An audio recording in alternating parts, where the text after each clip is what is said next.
किसी को महिला को डायबिटीज है या प्रेगनेंसी की वजह से डायबिटीज है, इसके रिगार्डिंग अपन सारी इस सेशन के अंदर बात करेंगे। कुछ चीजें डायबिटीज के बारे में समझना है। डायबिटीज मेलेटस एक ऐसी डिजीज है जो अपने बॉडी के अंदर इंसुलिन का कमी हो जाता है या फिर इंसुलिन रेसिस्टेंस हो जाता है, इसको अपन बोलेंगे डायबिटीज। देखिएगा, दो महिला हो सकती है अपने पास।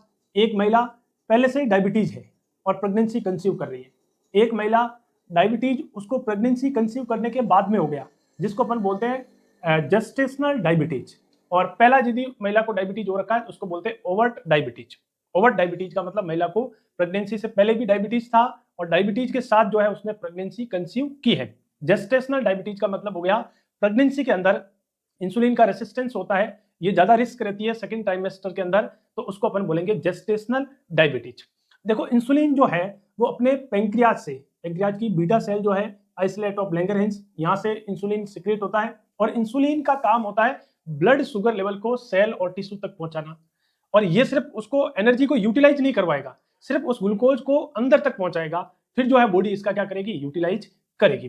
तो इसके रिगार्डिंग अपन बात करते हैं। जनरल अपन मेनली ये इंसुलिन की डेफिशिएंसी की वजह से होता है। अब देखिएगा, इंसुलिन का बहुत बड़ा रोल है जो बाहर की शुगर को अंदर तक लेके जाएगा। और प्रेगनेंसी के अंदर अपने बार बार इस बात का जिक्र किया है कि प्रेगनेंसी के अंदर इंसुलिन का रेसिस्टेंस हो जाता है। क्यों? प्रेगनेंसी के अंदर एचपीएल जो हार्मोन होते हैं, एचपीएल की वजह से जो है इंसुलिन रेसिस्टेंस हो जाता है और इस प्रॉब्लम की वजह से प्रेगनेंसी के अंदर सेकंड ट्राइमेस्टर के अंदर 24 से 28 वीक तक जो है महिला को रिस्क रहती है और फर्स्ट ट्राइमेस्टर में कम रहती है और लास्ट थर्ड ट्राइमेस्टर में जो है कम रहती है। सेकंड ट्राइमेस्टर में जो है डायबिटीज होने का, जेस्टेशनल डायबिटीज होने का थोड़ा रिस्क रहता है। तो इस स्टेज के अंदर देखो अब होगा क्या। अब एक बात और समझने की जरूरत है। माँ मदर है, मदर की बॉडी के अंदर इंसुलिन पेंक्रियाज बना रहा है। बच्चे का जो बॉडी है, बच्चे का बॉडी है, बच्चे की बॉडी के अंदर पेंक्रियाज है और पेंक्रियाज अपना इंसुलिन बना रहा है। दोनों के अपने अपने सिस्टम है, अपना अपना काम करता है। पर इससे बच्चे पे क्या इफेक्ट आएगा, इस बात को समझना अपना इस पूरे सेशन का मेन मुद्दा है।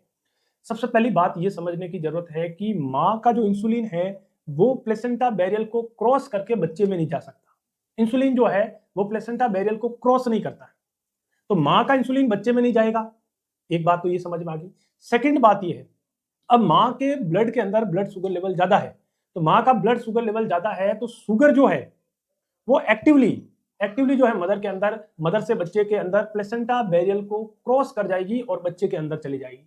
तो इससे क्या समझे? इससे ये समझे कि बच्चे को शुगर जो है वो ज्यादा मिल रही है। जब बच्चे को शुगर ज्यादा मिल रही है तो बच्चे का पेंक्रियाज इंसुलिन ज्यादा बनाएगा कि नहीं बनाएगा? ज्यादा बनाएगा। जब इंसुलिन